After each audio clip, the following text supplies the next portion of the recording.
Selamat datang di kebaktian online New England City Blessing Church.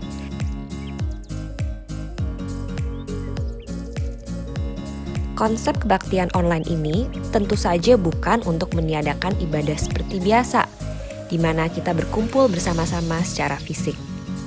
Namun, seiring dengan perkembangan kondisi COVID-19 sekarang, ibadah online merupakan bentuk ibadah yang terbaik untuk saat ini. Perlu kami tekankan bahwa dengan kebaktian online ini, bukan berarti Anda sekedar menonton ibadah. Kami harap Anda bisa turut berpartisipasi dalam setiap proses ibadah dengan sikap yang baik dan benar. Maka dari itu, berikut adalah beberapa tips agar Anda dapat mengikuti ibadah dari awal hingga akhir dengan kondusif. Pertama, matikan notifikasi di handphone Anda agar Anda dapat berkonsentrasi penuh. Kedua, nyalakan live streaming 15 menit sebelum ibadah dimulai. Ketiga, berpartisipasi aktif dalam praise and worship, sama seperti yang Anda akan lakukan jika Anda berada di dalam ruang ibadah. Keempat, berikan persembahan melalui salah satu opsi online giving yang tersedia.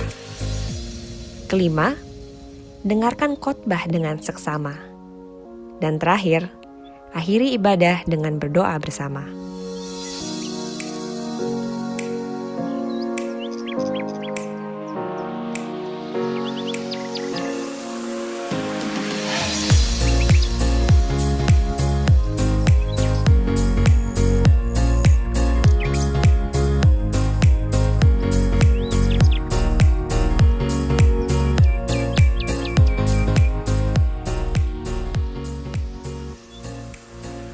Komunitas merupakan bagian penting dari gereja kami. Caring and Reaching Everyone, yang merupakan kepanjangan dari Care Cells, adalah kelompok kecil di mana gereja kami berkumpul dan melakukan pemuritan seorang terhadap yang lain. Kami menghimbau agar setiap jemaat dapat tergabung dalam Care Cell lokal di tempat terdekat Anda. Melalui pendalaman Alkitab, fellowship, dan sharing dalam Care Cell, kami ingin agar setiap jemaat dapat bertumbuh dalam iman dan dalam hubungan dengan Tuhan dan sesama. Ada 3 Care Cell di gereja kami. Untuk informasi lebih lanjut, kunjungi website kami di newenglandcbc.org/care-cell.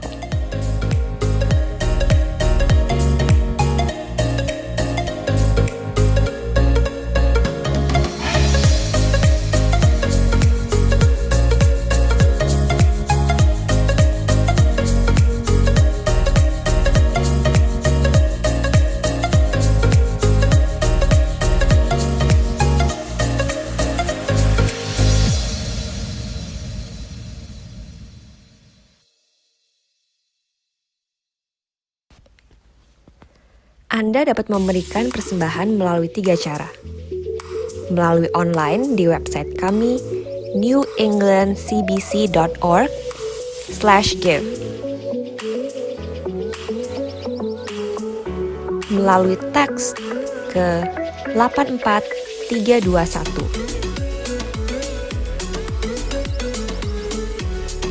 Melalui cek yang ditujukan kepada New England City Blessing Church.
Selamat datang di kebaktian online New England City Blessing Church.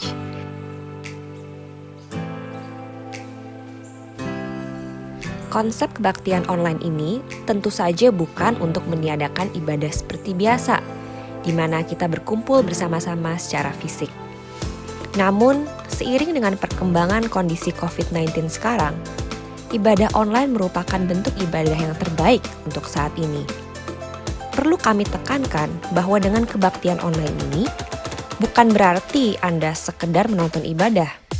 Kami harap Anda bisa turut berpartisipasi dalam setiap proses ibadah dengan sikap yang baik dan benar. Maka dari itu, berikut adalah beberapa tips agar Anda dapat mengikuti ibadah dari awal hingga akhir dengan kondusif. Pertama, matikan notifikasi di handphone Anda agar Anda dapat berkonsentrasi penuh. Kedua, nyalakan live streaming 15 menit sebelum ibadah dimulai. Ketiga, berpartisipasi aktif dalam praise and worship, sama seperti yang Anda akan lakukan jika Anda berada di dalam ruang ibadah.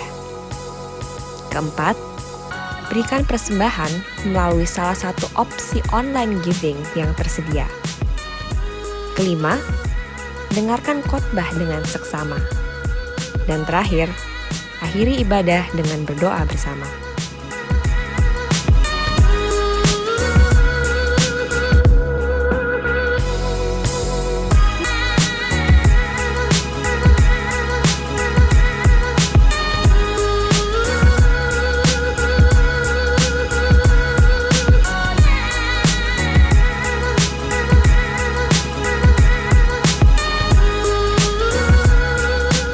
Komunitas merupakan bagian penting dari gereja kami. Caring and Reaching Everyone, yang merupakan kepanjangan dari Care Cells, adalah kelompok kecil di mana gereja kami berkumpul dan melakukan pemuritan seorang terhadap yang lain. Kami menghimbau agar setiap jemaat dapat tergabung dalam Care Cell lokal di tempat terdekat Anda. Melalui pendalaman Alkitab, fellowship, dan sharing dalam Care Cell, kami ingin agar setiap jemaat dapat bertumbuh dalam iman dan dalam hubungan dengan Tuhan dan sesama. Ada 3 Care Cell di gereja kami. Untuk informasi lebih lanjut, kunjungi website kami di newenglandcbc.org/care-cell.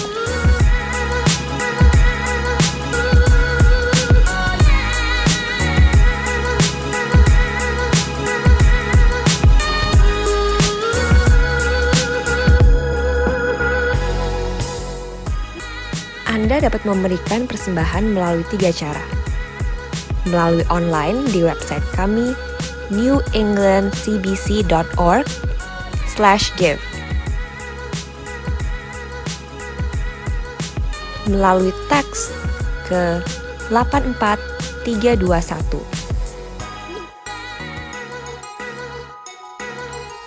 Melalui cek yang ditujukan kepada New England City Blessing Church.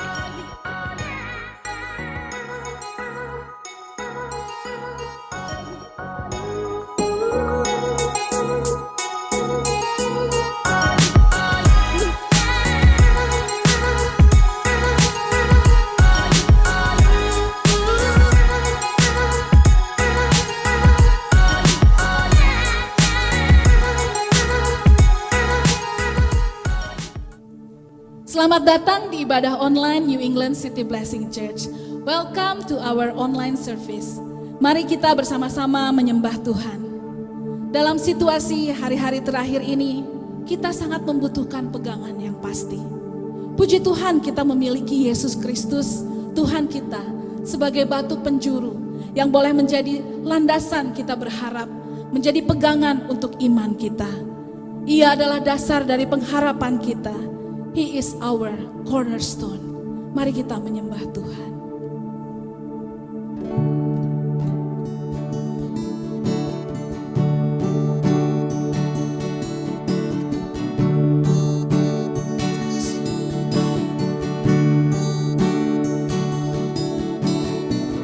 My hope is built on nothing less than Jesus' blood and righteousness. I dare not trust the sweetest frame, but wholly trust in Jesus' name.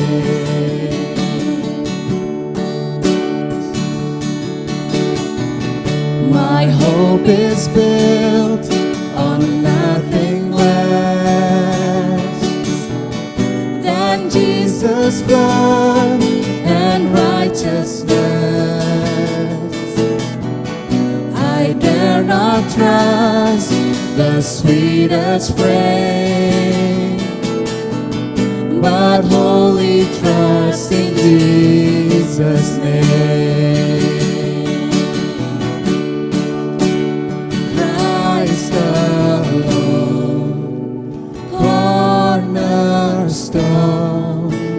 Weak made strong in the Savior's love.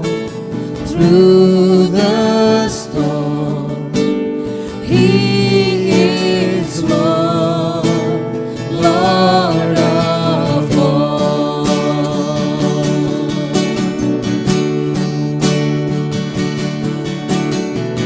When darkness seems to hide His face, I rest on His unchanging grace. In every high and stormy gale, my anchor holds within the faith. My anchor holds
with trumpet sounds. Oh, may I then in Him be found, dressed in His righteousness alone, faultless stands before the throne.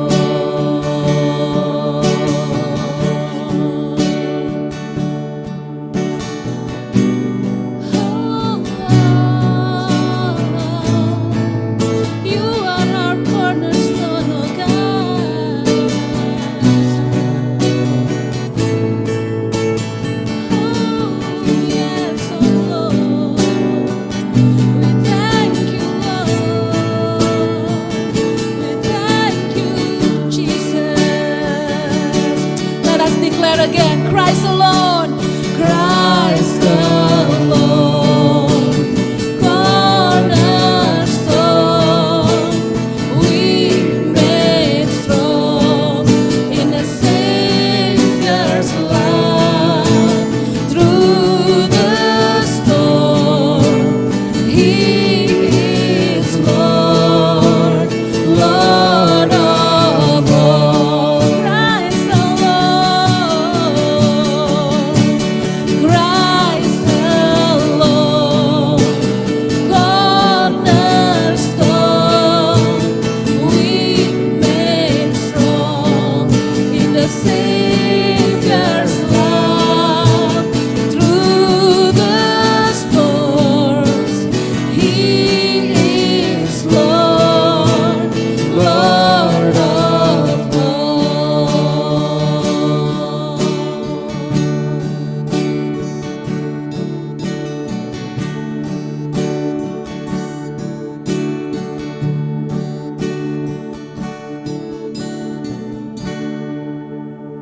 Mari jemaat Tuhan, kita mengakui pengakuan iman kita.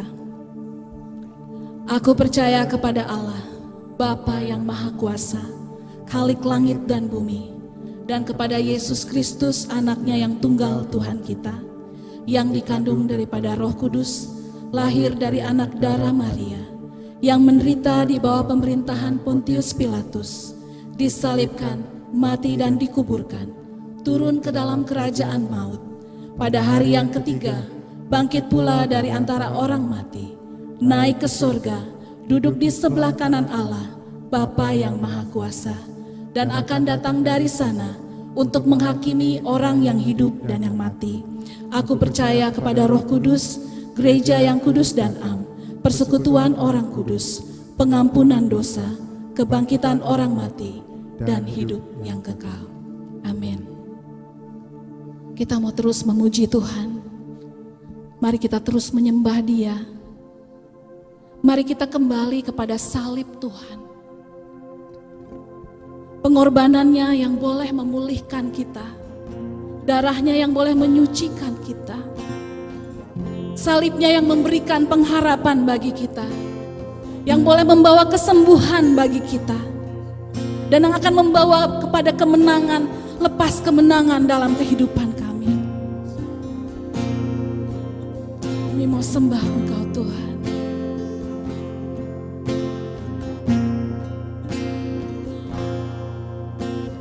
Hanya Kau Tuhan di hidupku.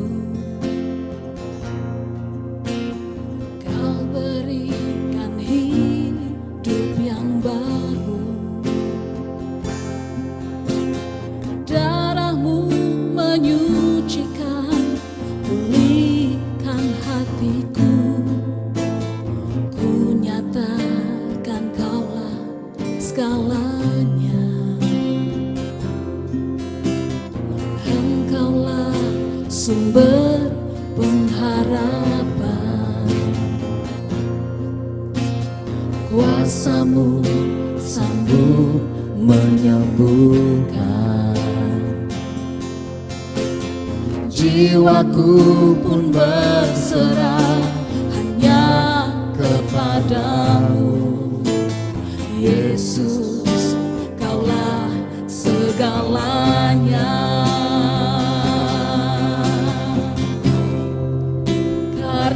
salib-Mu ku hidup, karena salib-Mu ku menang. Engkau yang berkuasa, sanggup untuk melakukan mujizat-Mu, karena salib-Mu ku hidup, karena salib-Mu ku menang. Engkau yang berkuasa, sanggup untuk melakukan mujizat-Mu di hidupku. Mari jemaat Tuhan, kita katakan, Engkaulah sumber pengharapan, kuasa-Mu sanggup menyembuhkan. kuasa-Mu sanggup menyembuhkan. Jiwaku pun berserah hanya kepadamu, Yesus, Kaulah segalanya. Karena salib-Mu Tuhan, Karena salib-Mu ku hidup, karena salib-Mu ku menang. Engkau yang berkuasa, sanggup untuk melakukan mujizat-Mu, karena salib-Mu ku hidup, karena salib-Mu ku menang. Engkau yang berkuasa, sanggup untuk melakukan mujizat-Mu di hidupku.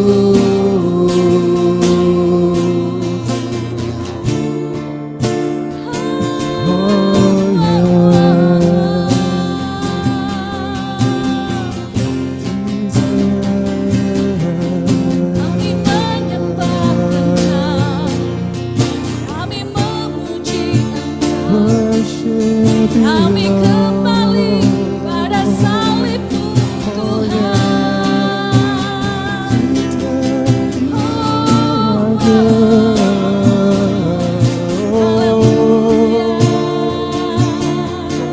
Haleluya, dipuji disembah Engkau, kami bersyukur Tuhan untuk karya salib-Mu. Terima kasih Tuhan. Mari jemaat Tuhan, naikkan pujian-Mu, naikkan sembah-Mu untuk Tuhan. Salibnya yang boleh memampukan kita, salibnya yang boleh memampukan kita, salibnya yang boleh membawa kesembuhan. Mari sembah Dia, mari tinggikan Tuhan. Haleluya, haleluya.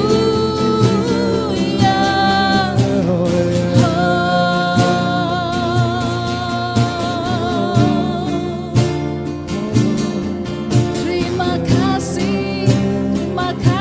Mari kita sama-sama katakan, karena salib-Mu ku hidup, karena salib-Mu ku menang. Engkau yang berkuasa, sanggup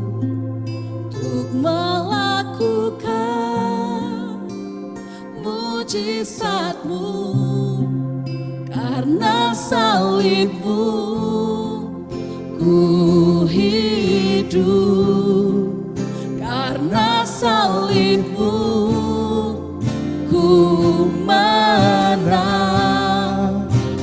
Engkau yang berkuasa, sanggup untuk melakukan mujizatmu, karena salibmu, karena salibmu ku hidup, karena salibmu ku menang. Engkau yang berkuasa, sanggup untuk melakukan mujizatmu, karena salibmu Tuhan, salibmu kami hidup. hidup. Yes Lord, karena salibmu ku menang. Engkau yang berkuasa, sanggup untuk melakukan mujizatmu di hidupku,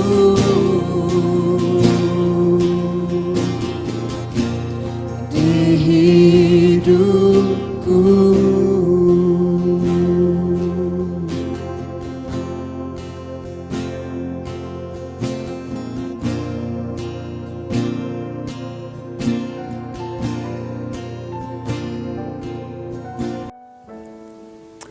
Halo, nama saya Mario. Di kerja ini saya melayani di pelayanan musik. Sebelum kita mempersiapkan persembahan kita, saya mau berbicara sedikit tentang bagaimana respons kita saat mengalami guncangan di dalam kehidupan kita. Sebagai contoh, saat kita mengalami guncangan udara di pesawat. Mungkin ada beberapa dari saudara merasa biasa-biasa saja, tapi banyak di antara kita yang merasa takut dan langsung berdoa dengan sungguh-sungguh. Karena saat di udara tidak ada yang bisa kita lakukan saat turbulensi selain duduk, memakai sabuk pengaman, dan mendengarkan instruksi dari pilot pesawat. Saat berada di udara, kita hanya bisa yakin bahwa pilot yang tidak kita kenal yang mengendarai pesawat adalah pilot yang sudah terlatih dan akan membawa kita pada tujuan kita. Ini sangat benar di dalam seluruh kehidupan kita. Kita harus percaya bahwa Tuhan yang memegang kontrol kehidupan kita. Itu termasuk kontrol akan sumber penghasilan yang Dia percayakan. Saat kita memberi dengan apa yang sudah Dia berikan, kita bisa yakin bahwa pemberian itu adalah untuk pekerjaannya. Dan kita akan melihat apa yang akan Tuhan kerjakan. Walaupun kita tidak tahu bagaimana cara Tuhan menyediakan, tapi kita harus percaya bahwa Tuhan setia. Kita percaya bahwa Dia adalah Allah yang menyediakan. Di dalam 2 Korintus 5 ayat 7 berkata, sebab hidup kami ini adalah hidup karena percaya, bukan karena melihat. Di dalam terjemahan lain berkata, kami hidup berdasarkan iman, bukan berdasarkan yang kami lihat. Terkadang saat kita memberi, kita mungkin tidak akan bisa melihat akan seluruh hasil dari pemberian kita. Tapi kita harus percaya bahwa Tuhan yang memegang kendali. Dengan keadaan sekarang ini, mungkin ada beberapa dari kita yang kehilangan pekerjaan. Tidak ada penghasilan, investasi kita jatuh, stres, dan masih banyak hal lagi. Intinya, kita mengalami guncangan di dalam kehidupan kita. Apakah kita akan tetap hidup berdasarkan apa yang kita lihat atau berdasarkan iman kita? Kesetiaan kita di dalam memberi merupakan cermin dari bagaimana kesetiaan Tuhan kita. Kita memberi karena kita percaya bahwa Tuhan yang memegang kendali kehidupan kita. Dia tahu akan apa yang kita butuhkan. Mari saat kita memberi, miliki hati untuk memberi dengan yang terbaik dan dengan sukacita. Tuhan memberkati. Anda dapat memberikan persembahan melalui 3 cara. melalui online di website kami newenglandcbc.org/give, melalui teks ke 84321,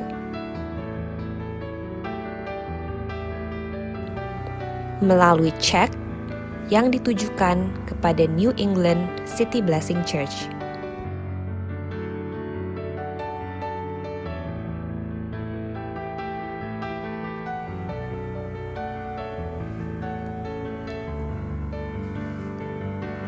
Shalom, selamat hari Minggu Bapak Ibu Saudara semua yang dikasihi Tuhan. Hari ini adalah hari di mana kita merayakan Palm Sunday atau Minggu Palem, di mana pada waktu itu ini adalah satu saat di mana orang-orang mereka menyambut kedatangan atau masuknya Yesus ke Yerusalem, di mana mereka mereka menaruh daun-daun palem sebagai penghormatan kepada Yesus, yang kemudian pada hari Kamis berikutnya Yesus ditangkap, dan pada hari Jumatnya Yesus disalibkan, dia mati dan dikuburkan. Sebelum kita mendengarkan firman Tuhan, saya mau ajak kita untuk kita boleh berdoa. Kita minta Tuhan boleh memberkati setiap kita sehingga firman itu boleh menjadi satu benih yang baik yang tertanam dalam hati kita masing-masing dan boleh terus bertumbuh dalam kehidupan kita. Mari kita berdoa. Bapa, kami mengucap syukur buat hari yang Tuhan beri. Kami mengucap syukur, kami tahu kami memiliki Allah yang luar biasa. Ada Allah yang hidup, Allah yang memelihara kami, Allah yang memperhatikan kami. Sore hari ini, pagi hari ini, siang hari ini, dimanapun setiap anak-anak Tuhan berada, hamba-Mu berdoa Tuhan, supaya Roh Kudus boleh memberikan kepada setiap kami hikmat yang daripada Tuhan, untuk kami boleh menerima isi firman Tuhan. Firman itu boleh terbuka secara pribadi kepada setiap kami. Tuhan boleh berbicara, dan kami mau buka hati kami Tuhan, sehingga firman Tuhan boleh menjadi benih yang baik, yang boleh tertanam di dalam hati kami dan terus bertumbuh dan berbuah dan menjadi berkat bagi banyak orang. Terima kasih Tuhan, di dalam nama Yesus kami berdoa. Amin. Amin. Nah, jemaat yang dikasihi Tuhan, sore hari ini saya beri judul khotbah saya yaitu Strong Courage over Fear. Jadi saya rindu, saya berdoa supaya setiap kita boleh menjadi orang-orang yang kuat di dalam Tuhan. Kita boleh bertindak penuh dengan keberanian dan tidak dikuasai oleh roh ketakutan. Ada amin? Nah, saya mau ajak kita untuk kita boleh buka satu firman Tuhan yang luar biasa. Ini satu firman Tuhan yang Tuhan taruhkan di dalam hati saya pada hari-hari ini, yang diambil dari kitab Yohanes pasal yang ke-16 ayat yang ke-33. Di layar saudara ada dua terjemahan. Saya akan bacakan Yohanes 16 ayat 33, terjemahan bahasa Indonesia dikatakan demikian. Semuanya itu kukatakan kepadamu supaya kamu beroleh damai sejahtera dalam aku. Dalam dunia kamu menderita penganiayaan, tetapi kuatkanlah hatimu. Aku telah mengalahkan dunia. Di dalam The Passion Translation, firman Tuhan katakan seperti ini. And everything I've taught you is so that the peace which is in me will be in you and will give you great confidence as you rest in me. For in this unbelieving world you will experience trouble and sorrows, but you must be courageous, for I have conquered the world. Jadi itu yang Yesus katakan, bahwa di dalam dunia ini akan ada masalah, tetapi kuatkanlah hatimu, teguhkanlah hatimu, bahwa aku telah mengalahkan dunia. Nah, saudara yang dikasih Tuhan, ini pasal yang ke-16 ini merupakan satu kesatuan di mana Yesus berkhotbah, Yesus mengajarkan kepada murid-muridnya. Kalau kita lihat di Alkitab, sebenarnya itu ditulis, dirangkum dalam mulai daripada pasal yang ke-14. Jadi pasal 14 sampai pasal yang ke-16 itu merupakan khotbah Yesus kepada murid-muridnya, dan ayat 33 ini merupakan ayat penutup daripada khotbah Yesus sebelum dia berdoa kepada Bapa di sorga. Kalau saudara bisa baca, nanti dibaca kembali di dalam Alkitab saudara, pasal yang ke-17 itu Yesus berdoa kepada Bapa di sorga. Dan kita perhatikan Di ayat yang ke-33 ini, Yohanes pasal yang ke-16, firman Tuhan diawali oleh satu kalimat ini. Semuanya ini kukatakan kepadamu. Begitu ya. Jadi semuanya ini kukatakan kepadamu. Nah, semuanya ini yang mana? Apa yang menjadi acuan daripada Tuhan?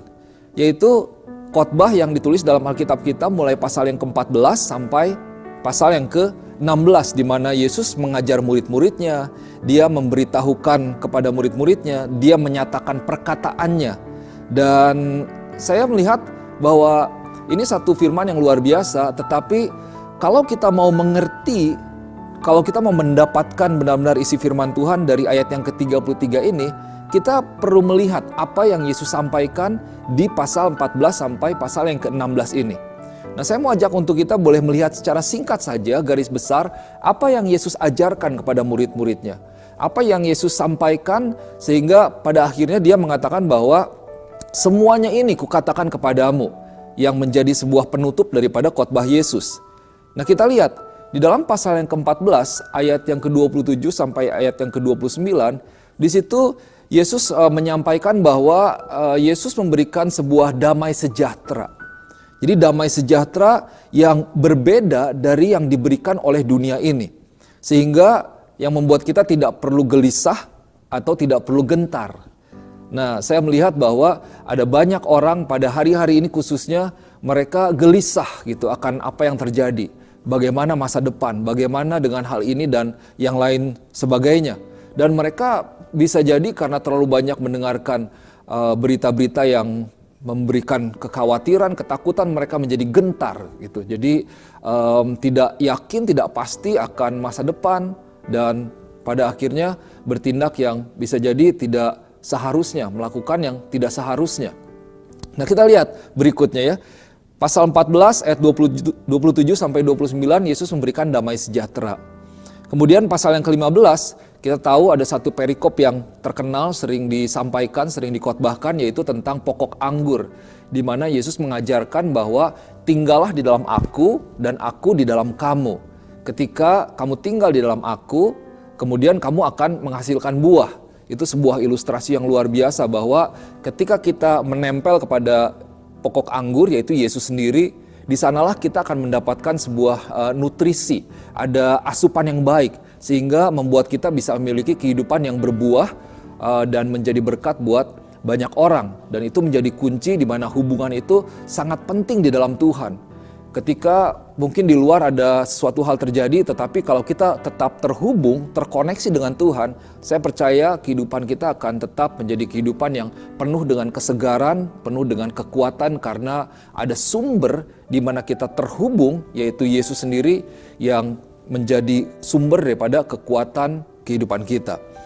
Nah, kita lihat di pasal yang ke-15 ayat 18 sampai 25, kemudian Tuhan Yesus menyatakan bahwa dunia itu akan membenci Yesus dan murid-muridnya.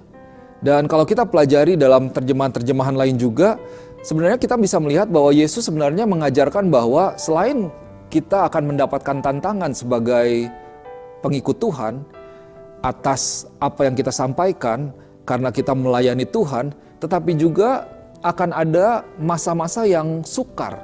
Jadi bukan hanya tidak mudah, tetapi ya sukar di dalam kehidupan orang percaya. Dan Yesus sudah mengatakan itu, mengajarkan itu kepada murid-muridnya pada waktu itu.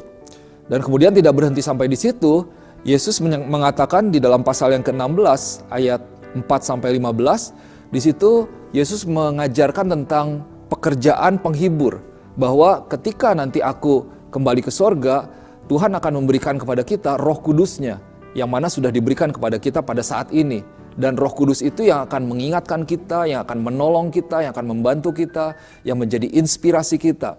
Nah, ini satu hal yang luar biasa karena Tuhan kita bukan Tuhan yang meninggalkan kita, Dia tetap berada bersama dengan kita pada hari-hari ini, yang terus ada bersama dengan kita, yaitu melalui pribadi Roh Kudus. Nah, kemudian di ayat yang ke-16 sampai ayat yang ke-33, di situ dalam satu perikop itu diajarkan tentang duka cita yang mendahului kemenangan. Jadi sebelum ada kemenangan memang ada masa-masa yang sulit. Dan pada akhirnya, saudara lihat di ayat yang ke-33 ini merupakan sebuah penutup, kalimat terakhir yang Yesus sampaikan dari khotbahnya yang menjadi pengajaran Yesus kepada murid-muridnya. Dan kemudian seperti tadi saya katakan bahwa setelah itu Yesus berdoa kepada Bapa di sorga. Setelah dia berdoa, kemudian Yesus ditangkap dan selanjutnya. Nah kita lihat, saya mau ajak kita lihat firman Tuhan ini kita renungkan bersama-sama. Ini satu ayat yang luar biasa sekali. Yohanes pasal yang ke-16 ayat 33. Di kalimat yang pertama dikatakan seperti ini. Semuanya itu kukatakan kepadamu, supaya kamu beroleh damai sejahtera dalam aku. Itu ya. Semuanya itu kukatakan kepadamu supaya kamu beroleh damai sejahtera dalam aku. Nah, saudara pikir bahwa kenapa Tuhan menyampaikan semuanya itu? Tadi saya sampaikan bahwa Tuhan menyatakan bahwa akan ada masa sukar, bahwa kita akan menderita karena melayani Tuhan, karena mengikut Tuhan. Saya melihat bahwa sebenarnya Yesus sedang mempersiapkan murid-muridnya sebelum ia disalibkan dan pergi ke sorga. Jadi saya bayangkan seperti ketika seorang bapak akan pergi ke suatu tempat, mungkin hanya sementara, dia akan memberikan nasihat kepada istrinya, kepada anak-anaknya. Jadi kira-kira seperti itu. Jadi Yesus mempersiapkan murid-muridnya bahwa sebentar lagi aku akan pergi dan ini yang akan terjadi, ini yang perlu kalian lakukan, ini yang perlu menjadi sebuah pegangan dalam kehidupan kalian. Dan Yesus sebenarnya sedang juga mempersiapkan murid-muridnya terhadap setiap tantangan yang kemungkinan akan datang. Atau bahkan lebih lagi akan setiap penderitaan yang dihadapi karena nama Tuhan. Nah saudara, tujuannya supaya apa? Kalau tadi, semuanya ini kukatakan kepadamu, supaya apa? Supaya kamu beroleh damai sejahtera dalam aku. Nah saudara perhatikan ya, bahwa Yesus melakukan sesuatu, dia melakukannya dengan sebuah tujuan yang pasti. Dia melakukannya dengan sebuah tujuan yang jelas. Dan kita tahu bahwa Tuhan kita bukan Tuhan yang jahat, betul ya? Bukan Tuhan yang merencanakan kejahatan. Bukan Tuhan yang merancangkan kejahatan buat setiap kita. Tapi dalam firman ini dikatakan bahwa semuanya ini kukatakan kepadamu supaya kamu beroleh damai sejahtera. Wah puji Tuhan.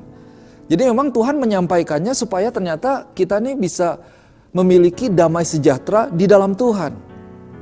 Nah saudara yang dikasih Tuhan, berapa banyak saudara yakin betul bahwa Tuhan kita adalah Tuhan yang luar biasa. Kita punya Tuhan yang luar biasa. Ada amin ya. Tuhan kita, Tuhan yang berkuasa, Tuhan yang luar biasa. Jadi Tuhan kita pun bukan Tuhan yang tidak mengerti sebenarnya apa yang sedang kita alami pada hari-hari ini. Saya percaya Tuhan kita mengerti. Tuhan tahu apa yang sedang kita hadapi. Tuhan mengerti ketakutan kita, Tuhan mengerti kegundahan hati kita, Tuhan mengerti kegelisahan hati kita, Tuhan mengerti kesukaran, kekhawatiran yang sedang kita hadapi pada hari-hari ini. Tuhan mengerti semuanya itu. Dan Yesus dia memberikan sebuah jaminan, ketenangan dan kedamaian kepada murid-muridnya. Dan ini juga yang menjadi firman buat setiap kita, bahwa Tuhan mau memberikan sebuah jaminan kepada kita bahwa di dalam Tuhan ada damai sejahtera. Saudara perhatikan, Yesus katakan begini, damai sejahtera di dalam aku. So, damai sejahtera yang di dalam Tuhan. Jadi bukan sebuah damai sejahtera di dalam dunia ini, apa yang dunia tawarkan, atau yang banyak orang mereka mencari damai sejahtera. Orang mencari damai dengan, mungkin ada yang bisa mencari pasangan supaya bisa damai. Ada yang pergi ke tempat-tempat tertentu untuk bisa merasakan kedamaian. Atau melakukan hal-hal tertentu supaya bisa tenang dan damai. Tetapi Tuhan katakan supaya kamu beroleh damai sejahtera di dalam aku. Nah firman Tuhan katakan bahwa damai sejahtera yang sejati itu bisa kita dapatkan ketika kita berada di dalam Yesus Kristus. So, pertanyaannya di mana engkau mencari kedamaian? Dengan apa yang terjadi, dengan masalahmu, dengan pergumulanmu? Well, semua orang mau merasa tenang, mau merasa damai, tetapi apa yang engkau lakukan untuk engkau mendapatkan kedamaian itu? Apa yang engkau lakukan untuk engkau bisa mendapatkan ketenangan itu? Saya mau katakan bahwa ketenangan yang sejati, kedamaian yang sejati itu ada di dalam satu pribadi yang namanya Yesus Kristus. Di tengah-tengah badai kehidupan, saya percaya kita bisa tetap tenang. Di tengah-tengah masalah, di tengah-tengah badai sekalipun, kita bisa tetap merasakan kedamaian. Karena ada Tuhan dalam kehidupan kita. Saudara ingat suatu saat Yesus berada dalam sebuah perahu dan ketika itu badai sedang terjadi, tetapi Yesus bisa tetap tenang. Dan ketika murid-muridnya sibuk, pada akhirnya Yesus menghardik badai dan badai itu menjadi tenang. Bahwa di dalam Tuhan kita bisa merasakan kedamaian yang sejati. Tadi firman Tuhan katakan, semuanya itu kukatakan kepadamu supaya kamu beroleh damai sejahtera di dalam aku. Nah, kita lihat kalimat berikutnya ya.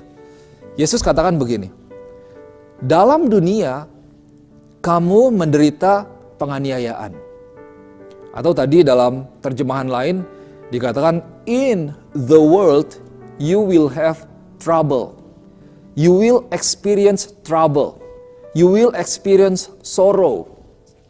Jadi ketika kita di dalam dunia, pasti ada yang namanya tekanan, pasti ada yang namanya masalah. Yesus, puji Tuhan nih, Yesus tuh orang yang terus terang. Dia tidak menutup-nutupi. Yesus tidak bilang bahwa, bahwa nanti di dunia kamu akan baik-baik aja. Ketika ikut Tuhan, hidupmu akan mulus. Hidupmu akan lancar-lancar saja. Tidak, Yesus tidak katakan seperti itu. Tapi Yesus katakan bahwa di dalam dunia ini kamu akan menderita penganiayaan. Kamu akan mengalami yang namanya kesukaran, kesusahan yang ada dalam hidup. Sebenarnya kenapa? Saya melihat puji Tuhan. Karena ternyata Tuhan itu mengatakan demikian supaya kita bisa bersiap-siap. Untuk kita bisa menghadapi apapun yang bisa kita hadapi yang terjadi dalam kehidupan kita. Jadi Yesus sebenarnya pada waktu itu mempersiapkan murid-muridnya untuk mereka bisa mempersiapkan diri mereka supaya mereka bisa menghadapi apa yang kemungkinan datang.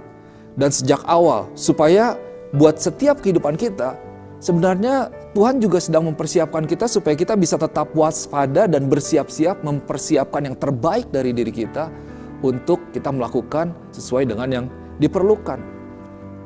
Nah, dalam masa ini saya melihat, saya baca, saya mendengar gitu ya, dalam diskusi-diskusi di grup-grup di WhatsApp misalnya, ada yang mengatakan bahwa wah ini adalah hukuman Tuhan. Ini Tuhan sedang marah kepada umat manusia. Tuhan sedang murka bahkan ya terhadap umat manusia.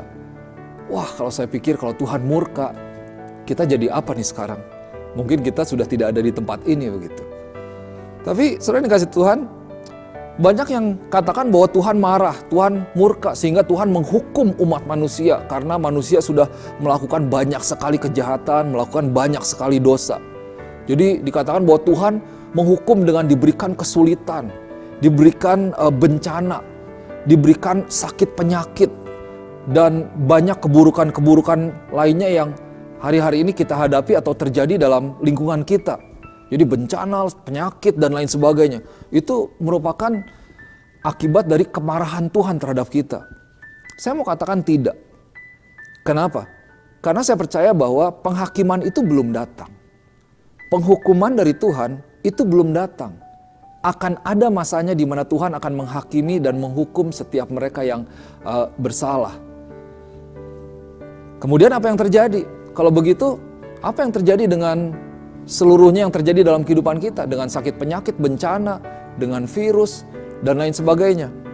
Sebenarnya sederhana kalau menurut saya. Inilah yang dinamakan hidup.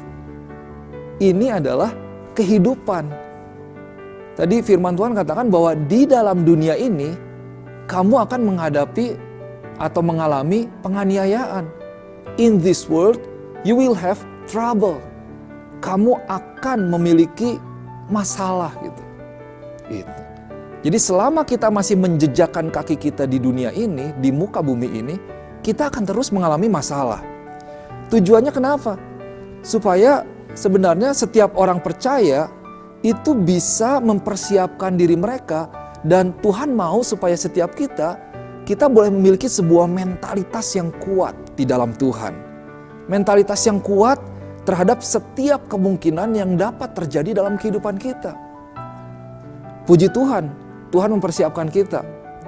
Saya bayangkan bila Yesus tidak mempersiapkan kita, itu mungkin seperti sebuah negara yang akan mengirimkan tentaranya ke medan perang, tapi mereka tidak diberitahu apa yang kemungkinan akan terjadi di medan perang. Jadi ini aku kirim kamu untuk perang, nanti di sana ya santai-santai aja, tidak akan terjadi apa-apa. Kan tidak begitu. Tapi dikatakan karena akan ada hal-hal yang terjadi, untuk itu kamu perlu mempersiapkan dirimu. Dan kemudian dilatih, diperlengkapi, dipersiapkan sedemikian rupa. Demikian juga dengan diri kita sebenarnya. Bahwa di dalam dunia ini kita akan menghadapi yang namanya masalah dan kesulitan. Untuk itu Tuhan memberikan Roh Kudus-Nya, Tuhan memberikan karunia, Tuhan memberikan talenta, Tuhan memberikan perlengkapan senjata Allah, Tuhan memberikan kuasa kepada kita yang luar biasa. Sehingga kita bisa menjalankan misi daripada Tuhan untuk menyaksikan Yesus kepada dunia ini. Nah, ini satu hal yang luar biasa. Bahkan di dalam kitab Matius kalau kita lihat pasal yang ke-10 ayat yang ke-16, firman Tuhan katakan bahwa lihat aku mengutus kamu seperti domba-domba ke tengah-tengah serigala. Sebab itu hendaklah kamu cerdik seperti ular dan tulus seperti merpati.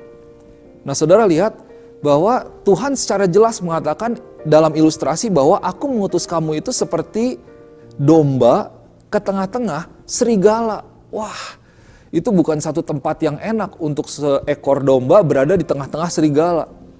Kalau domba ada di kandang dengan rumput yang hijau, yang terlindungi oleh pagar yang baik, mungkin akan tenang. Tapi Tuhan katakan bahwa aku mengutus kamu seperti domba ke tengah serigala.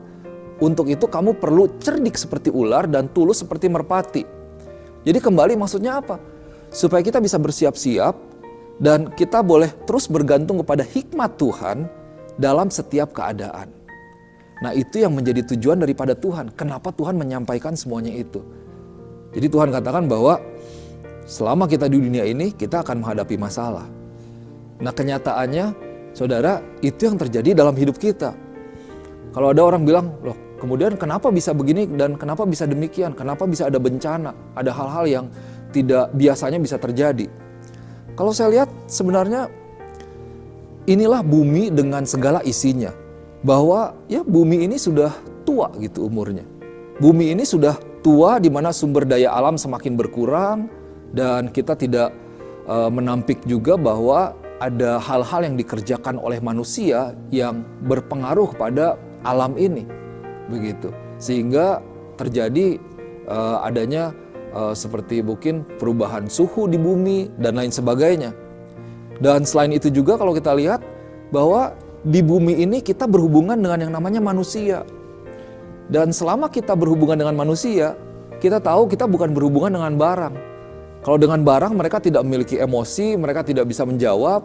Tapi selama kita berhubungan dengan manusia, tentu yang namanya manusia mereka memiliki pikiran, mereka memiliki pendapat, mereka memiliki perasaan. Ada potensi-potensi yang dimana masalah itu bisa terus terjadi. So itu dia, maka dari itu firman Tuhan katakan di dalam 3 terjemahan saya bacakan sekali lagi ya firman Tuhan.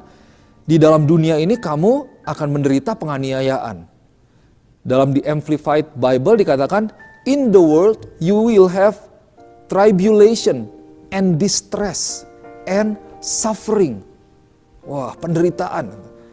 For in this unbelieving world you will experience trouble and sorrows. Seperti itu. Jadi dalam hidup kita, tidak peduli apakah Anda Kristen atau bukan Kristen, apakah Anda orang percaya atau bukan percaya, apakah Anda memiliki iman atau Anda tidak memiliki iman, apakah iman Anda sebesar biji sesawi mungkin, atau mungkin iman Anda sebesar gunung, seberapa rohani Anda, seberapa tidak rohani kebalikannya, diri Anda, seberapa berkekurangan atau seberapa kaya, seberapa miskin Anda, seberapa berkelebihan Anda gitu ya, selalu akan ada masalah. Dimanapun, di negara manapun, akan ada yang namanya badai, akan ada yang namanya penderitaan, kesedihan, goncangan. Kenapa? Karena inilah kehidupan. Dan Yesus menyampaikan itu kepada setiap kita. Bahwa di dunia ini kamu akan mengalami masalah. Tapi yang terpenting adalah pada saat semuanya itu terjadi dalam hidup kita, apa yang terjadi dalam diri kita? So things happen. But when things happen to you, what happen in you? Semuanya bisa terjadi. Kita tidak bisa mengendalikan. Tetapi ketika ada hal yang terjadi kepada kita, menerpa kita, apa yang terjadi di dalam kita. Di dalam kita itu yang menentukan nanti outputnya. Bagaimana, apakah kita akan keluar, apakah kita akan menang, atau kita akan tetap berada dalam masalah, atau kita akan kalah. Nah, mari kita lihat berikutnya. Di ayat 33. Kemudian firman Tuhan katakan, tetapi kuatkanlah hatimu. Aku telah mengalahkan dunia. Be strong, be courageous. I have overcome the world. Yesus katakan seperti itu. Nah, saudara dikasih Tuhan, kembali sudah banyak ya saya pikir berita-berita yang masuk dalam pikiran kita, masuk di dalam jiwa kita, dalam diri kita. Saya melihat bahwa kita perlu mengisi kesadaran kita akan Tuhan. Sehingga kita bisa menjadi lebih sadar akan Tuhan kita, siapa Tuhan kita, keberadaan Tuhan kita. Bukan kita sadar akan besarnya masalah kita. Jadi kita perlu mengetahui, kita perlu mengenal lebih lagi dan lebih lagi secara pribadi akan siapa Yesus yang ada dalam hidup kita. Karena itu penting, itu menentukan.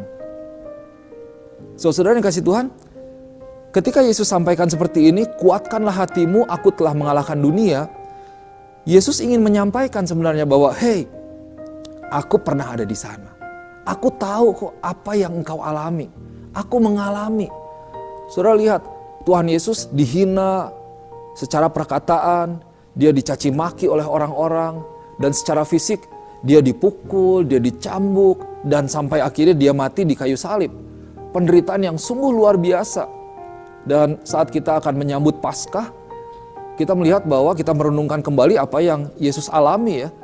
Sampai pada waktu malam sebelum Yesus disalibkan, sebelum dia ditangkap, dia berdoa, dan karena saking beratnya secara manusia itu sampai Yesus mengucurkan darah karena begitu tekanan yang luar biasa. Jadi Yesus mengalami sebenarnya, Yesus bahkan mengalami apa yang sebenarnya belum pernah kita alami. Dan sampai akhirnya Yesus masuk di kayu salib. Mari kita mengingat kembali apa yang Tuhan lakukan di kayu salib. Aku telah mengalahkan dunia. I have overcome the world. The victory, the death could not win. Death is defeated. Mati itu kematian tidak bisa mengalahkan Tuhan. Dosa tidak mengalahkan Tuhan. Saudara lihat satu hal yang luar biasa. Yesus menyerahkan nyawanya kepada Bapa. Bukan karena iblis mengalahkan dia. Begitu. So, Tuhan katakan aku telah mengalahkan dunia. Apa artinya? Berarti segala iblis, setan dengan setiap prinsip-prinsip dunia ini dengan segala kuasanya itu telah dikalahkan oleh karya Tuhan di kayu salib. Setiap roh jahat, setiap roh ketakutan, setiap dosa itu sudah dikalahkan oleh kematian Yesus di kayu salib. Luar biasa. Dan sekarang Yesus itu menjadi bagian di dalam kehidupan saya dan Bapak Ibu Saudara semuanya.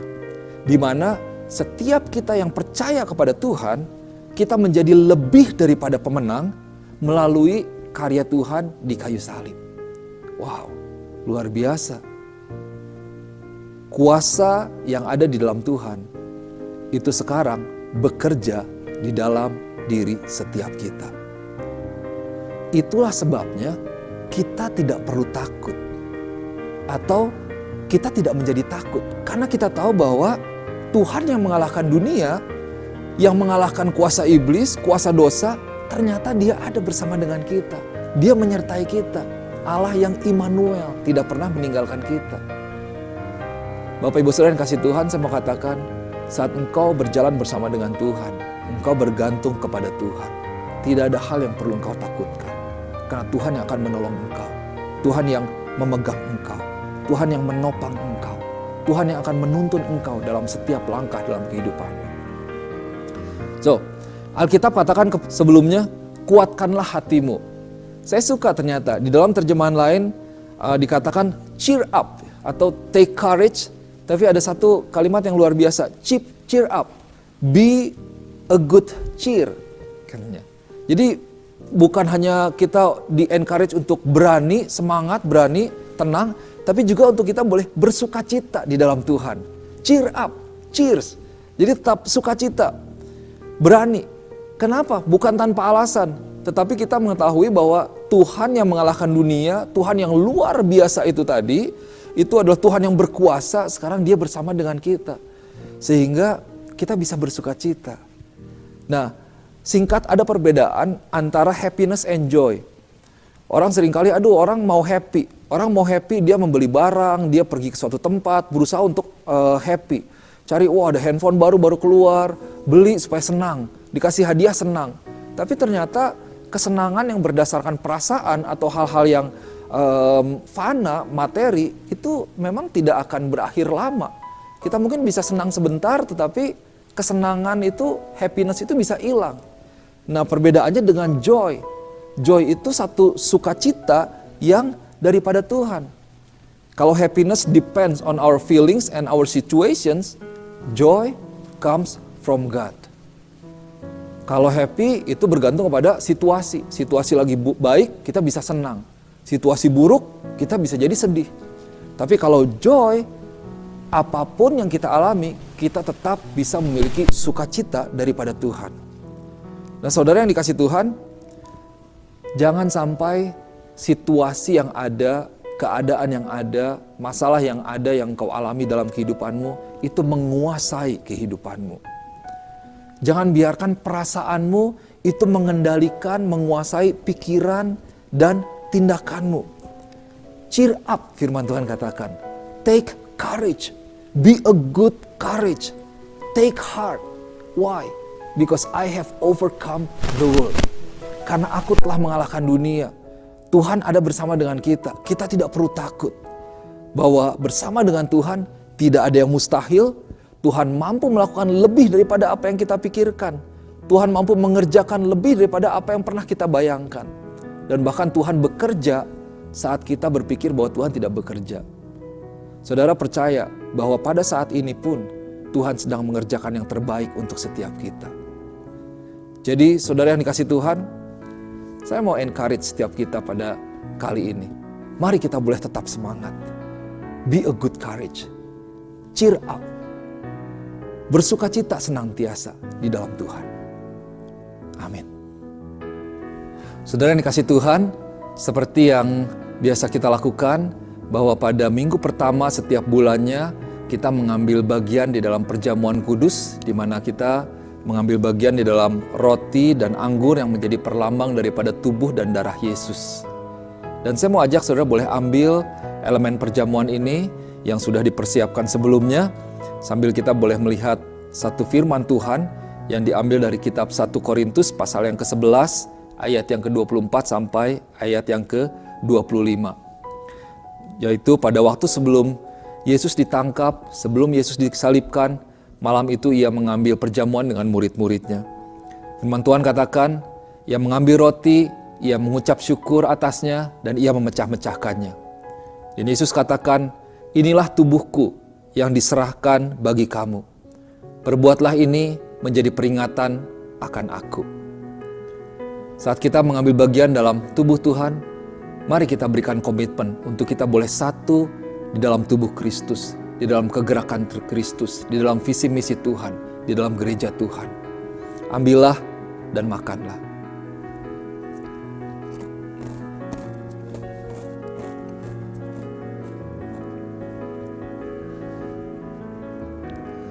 Demikian juga ia mengambil cawan sesudah makan lalu berkata, cawan ini adalah perjanjian baru yang dimeteraikan oleh darahku.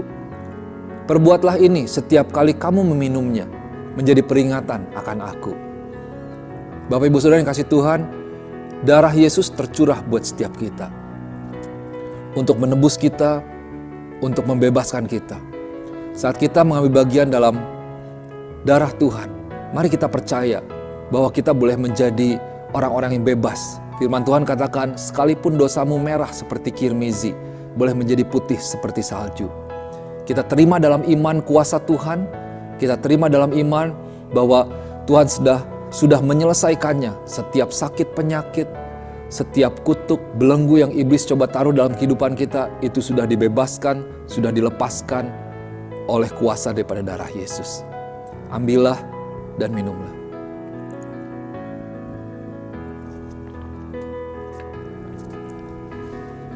Mari kita satukan hati kita mengucap syukur dan kita berdoa. Bapa, kami mengucap syukur buat kali ini Tuhan. Kami mengucap syukur kalau kami boleh menjadi bagian di dalam tubuh dan darah Tuhan. Kami mengucap syukur buat salib Tuhan yang boleh terjadi dalam hidup kami. Bahwa karena ada tubuh dan darah Tuhan yang boleh tercurah buat setiap kami Bapa, kami boleh menjadi pribadi-pribadi yang bebas. Kami mau katakan bahwa kami sungguh percaya bahwa kami adalah orang yang ditebus dan lunas harga dibayar, dan kami adalah pribadi yang baru di dalam Engkau Tuhan. Kami mau katakan bahwa iblis Engkau tidak memiliki kuasa atas kehidupan kami, tapi ada kuasa yang baru, kuasa Kristus itu bekerja dalam kehidupan setiap kami. Terima kasih Bapa, terima kasih Tuhan. Biar kami boleh memberikan komitmen kami yang baru kepada Engkau Tuhan, bahwa kami boleh terus melaksanakan apa yang menjadi rencana Tuhan di dunia ini melalui kehidupan setiap kami masing-masing. Kami boleh terus membawa nama Yesus, menyatakan nama Yesus, membawa kabar baik, menyatakan damai sejahtera Tuhan kepada orang-orang yang ada di lingkungan kami Bapa. Dan gereja Tuhan boleh terus bertumbuh dan boleh terus menjadi berkat bagi dunia ini. Terima kasih Tuhan, biar segala pujian, segala hormat dan keagungan kami berikan hanya untuk nama Yesus. Terima kasih Bapa. Dan jemaat yang dikasih Tuhan, mari arahkan hatimu, terima berkat yang daripada Tuhan.